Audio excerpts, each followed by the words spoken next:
And welcome back to The Full View. Earlier on, we brought you the story of the 10-year-old girl in Alexandra who had passed away after consuming snacks she had allegedly bought from a spaza shop. Reacting to the death of the 10-year-old girl, the National Association of School Governing Bodies is urging parents to discourage their children from purchasing consumable products from informal traders, following the spike in children falling sick and some dying from contaminated foods and snacks.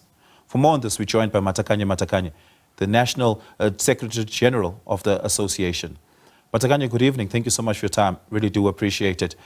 You're actively asking parents to discourage their children from purchasing from informal traders. Informal traders, however, are a big part of the township and urban economy. Is there any way that such a plea can possibly be enacted? Oliver, thank you very much. Good evening. Good evening, even to your viewers. I think, Oliver, we cried, we mourned. I think it is enough. There must be a point where we stop and say, enough, it is enough. I mean, you can't sit back when children are continually being killed by the food that they are eating. And they were saying, no, because it's this part is the biggest economy of without doing something. So we are calling now the parents to say, parents, time is now that we must teach our children that they must buy where they will get a receipt. Where they don't have a receipt, they should not buy, because the food that we are supporting. I mean, we are supporting this informal, but now time is now that they must be vetted, they must pay tax, they must do that, so that they stop killing our children. So that's the message we are trying to send now. This is the campaign that we have started to say, parents, stand up. Now is the time. We can't leave our children continue doing. We don't know who is cleansing the nation, because if we are not careful, then this country, 2 to 3 years, it will be the end of it if then we kill the future, because people are targeting the future. The future is dying now. We have been crying from last year up to now.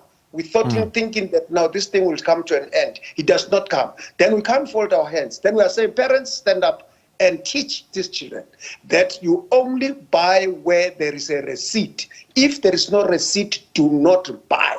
And if a child collapses after buying, then we can search a child and get a receipt, so that we are going to claim that establishment. We are going to claim that establishment, because right now we don't know. The government does not even want to tell us what is really happening, who is behind this, why is it doing this, and all this, because this thing does not happen in the middle class.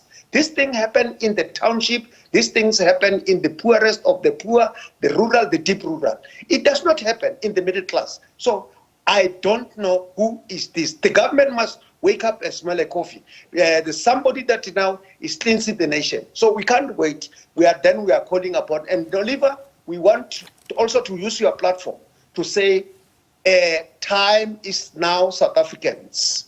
Time is now, South Africans. We can't sit back when our children are continuously dying. And they're right, some of them are writing exam, but this person who is behind this continuously. I mean, recently... Can I just interject there? This one is the 6th one. A number of things, Matakanye. One, the government has given us several pieces of information that I think are important from a policy-making perspective.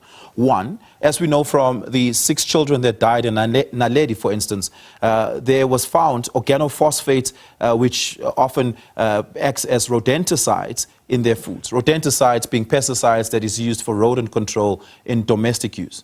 The government tells us that this is not supposed to be the case. A number of these products are not registered. A number of these products are illegal. The government has gone as far as being in process of banning more than 320 different pesticides as a result of pleas for pesticides to be removed from our streets and our homes. Pesticides has been seen as a leading cause of the death of the cases we're talking about here.